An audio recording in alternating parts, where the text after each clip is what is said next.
This is not the only thing. ये preferable ज़रूर हो सकता है, मगर अगर लेट्स से आपकी शादी 30, 40, 50 साल की उम्र तक नहीं हुई और 50 साल की उम्र में आपको कोई बंदा मिल गया जिससे आप शादी कर सकते हैं, तो आप क्यों नहीं करेंगे?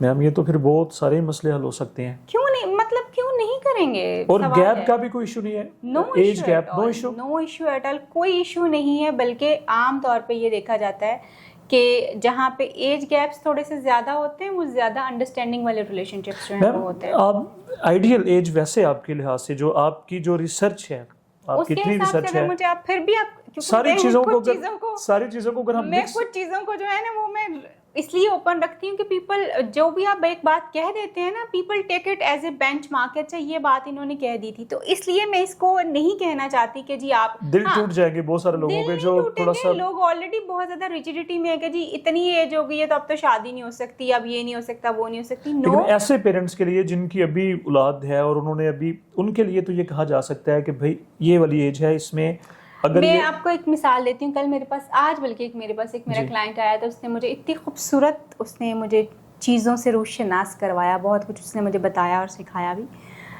तो उसने मुझे कहा कि जब मैं 18 का था तो मेरा दिल करता था कि मेरी शादी हो जानी चाहिए, बिकॉज मेरी सेक्सुअल डिज़ायर्स जो है पूरी नहीं हो रही थी। और मैं बहुत दफ़ा अपनी फैमिली को इस तरफ घुमा फिरा के लेके भी आया, लेकिन मेरी फैमिली ने उसको नहीं एक्सेप्ट किया और मुझे अपने आप से ये डर था कि मैं कोई गलत कारी ना कर जाऊँ।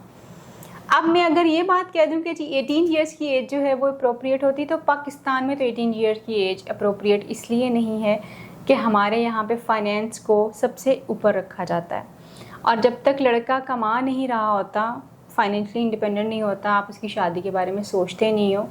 उसकी रीज़न जो है वो ये है कि माँ बाप भी रेडी नहीं है कि अगर 18 साल की उम्र में बच्चे की शादी कर दी जाए और एक बच्ची आपके घर में आ जाए तो आप उसकी ज़िम्मेदारी उठाएं। वो उनके लिए बड़ा क्लियर बात ये है कि जी 18 साल की बच्ची की शादी, हम इसकी ज़िम्मेदारी कैसे उठा सकते हैं, हमसे अपने बच्चे नहीं। मैम यहाँ पर इससे रेलिवेंट क्वेश्चन है कि आपके सामने जो केसेस आते हैं हमारे पाकिस्तान में और स्पेशली पंजाब की अगर हम बात करें तो कंबाइंड फैमिली सिस्टम बहुत ज़्यादा हमारे रूरल्स में भी और इवन के बड़े शहरों में भी ये है। इसका भी कोई कनेक्शन है हमारी सेक्सुअल हेल्थ के साथ?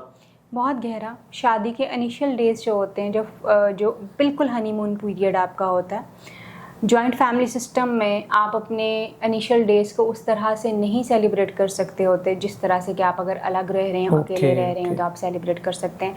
और वो इनिशियल डेज और वीक्स और मंथ्स जो हैं वो इतने इंपॉर्टेंट होते हैं आपकी लाइफ में। गोल्डन पीरियड उनको गोल्डन पीरियड होता है आपका, आपकी बॉन्डिंग आपके स्पाउस के साथ उस वक्त बननी होती है। बट क्योंकि आपके ऊपर पूरे ख़ानदान की जिम्मेदारी होती है उसको मैनेज करना, आपके ऊपर एक चेक एंड बैलेंस होता है उठने और सोने का, और बहुत सारी चीज़ें होती हैं which do not allow you to practise कि आप अपने हस्बैंड के साथ फ्रीली मूव कर सकें।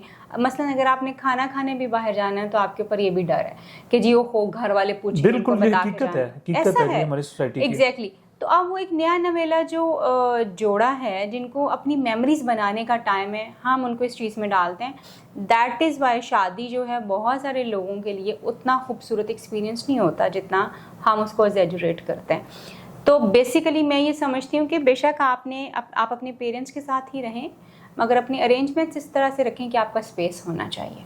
ये तो दीन भी हमारा ये कहता है कि स्पेस उसमें होना चाहिए। नहीं करते बेसिकली। हाँ, और दीन जो बात कर रहा है वो बहुत खूबसूरत बात है, क्योंकि वो समझता है कि बेसिकली हमारा तो हाल ये है कि हम हस्बैंड वाइफ एक प्लेट में खाना नहीं खा सकते यहाँ पे, उसको हम बेहयाई का नाम दे देते हैं, उस पर हम क्रिटिसाइज़ करना शुरू कर देते हैं, जबकि हमने हज़ारों हदीस ऐसी सुनी जहाँ पे नबी करीम सल्लल्लाहु अलैहि वसल्लम ने खुद नवाले बना बना के अपनी अज़वाज मुतहरात के मुंह में डाले। वो चीज़ें लोग भूल जाते हैं। यहाँ पे बड़ी औरत की उम्र से शादी करने के ऊपर लोगों को हज़ारों सवाल आ जाते हैं।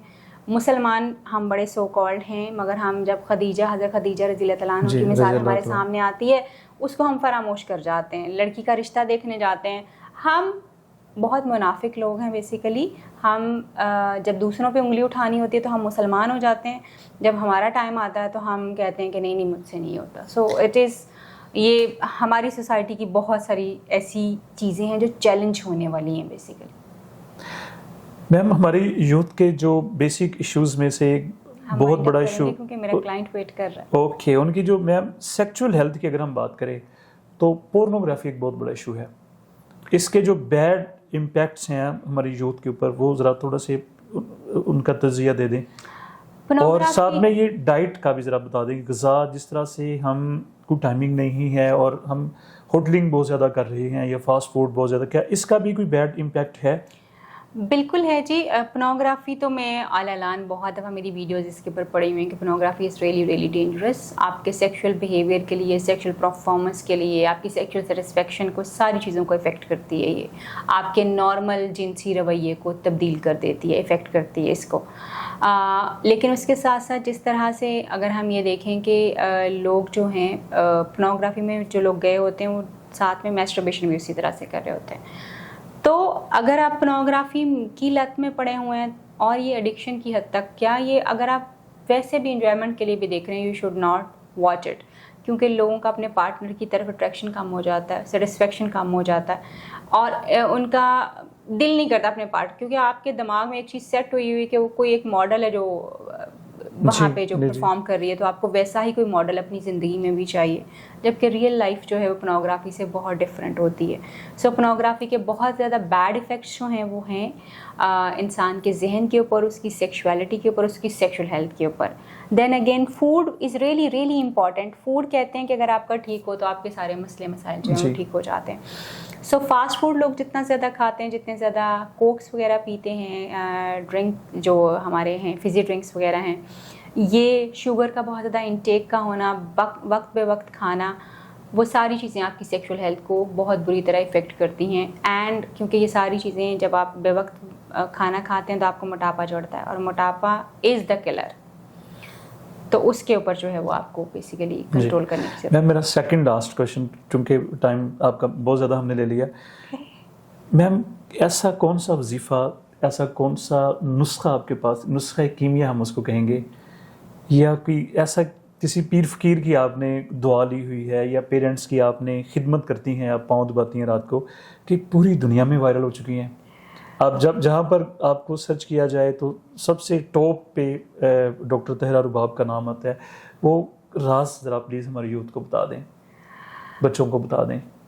कोई पीरी फ़कीरी नहीं है ये, सिर्फ मैं ये समझती हूँ कि मेरे अल्लाह का जो है सबसे पहले उसका एहसान है और इसमें मेरी अपनी मेहनत है। वो जिसको कहते हैं ना कि आपको कुछ ज़िंदगी में बनने के लिए आपको सड़कों का रोड़ा बनना पड़ता है। I have experience that, it's not a matter of day और टू। इट्स बिन, मैं यूट्यूबर जो हूँ मैं तकरीबन पिछले 7-8 सालों से हूँ, यानी ये 7-8 साल की मेहनत है, ये कोई ओवरनाइट चीज़ नहीं है। वीडियो वायरल आपकी मोनेटाइज कब हुआ चैनल? वो फ़ौरन हो गया था, वो बहुत जल्दी हो गया था, वो विद इन 2-3 मंथ्स ही हो गया था। ओके। लेकिन यूट्यूब से इस वक्त अर्निंग कितनी है मैम आपकी? नॉट मच, क्योंकि यूट्यूब जो है इस तरह के कंटेंट को जिसमें मैं बात करती हूँ उसको मोनेटाइज बहुत ज़्यादा नहीं करता। ये सेंसरशिप उसके ऊपर होती है। एंड मेरा अपना वर्क एक्सपीरियंस जो it's been 15 years I am working, और इन 15 सालों में मैंने वाकई ही अनथक मेहनत की है। और मैंने मेहनत इसलिए की है कि लोग मुझे एज प्रोफेशनल जाने, और जो ख्वाब मैंने बहुत अर्ली एज में देखा था उसको मैं होते हुए देखूं, और मैंने देखा है। If you dream for something, तो वो जो एक डायलॉग हम अक्सर सुनते हैं कि अगर आपने कुछ अपने आप को देख लिया है बनते हुए, करते हुए, और आप उसके बारे में बड़े डेडिकेटेड हैं, तो वाकई ही पूरी यूनिवर्स आपको सपोर्ट करती है। सो ये मेहनत है, खुदा का करम है, और ऑफ कोर्स मेरे अम्मा अब्बा की दुआएं, पेरेंट्स की दुआएं सबसे ज़्यादा, बहुत ज़्यादा। एंड मैं उनकी बहुत ज़्यादा शुक्रगुज़ार हूँ। मुझे पूरा यकीन है कि उन्होंने मेरी वजह से बहुत कुछ फेस किया है, और वो कभी मेरे तक नहीं आया। जो उन्होंने फेस किया है वो मेरे तक नहीं आया, बिकॉज़ इस सोसाइटी में इवन मुझे ये भी पता है कि मेरी फैमिली जो है वो लाइफ थ्रेट के ऊपर रही है बहुत टाइम, शुरू में जब चीज़ें हो रही थी, तो वो मेरी वजह से वो भी उन्होंने सफ़र किया है। सो इसलिए मैं उनकी बहुत ज़्यादा शुक्रगुज़ार हूँ, अपने भाइयों की, अपनी बहनों की, और अपने ब्रदर इन लॉ और सबकी, जिन्होंने मुझे सपोर्ट किया है। दे ऑलवेज बिन, उनकी सपोर्ट के बगैर नामुमकिन था, चीज़ें मुमकिन नहीं थी।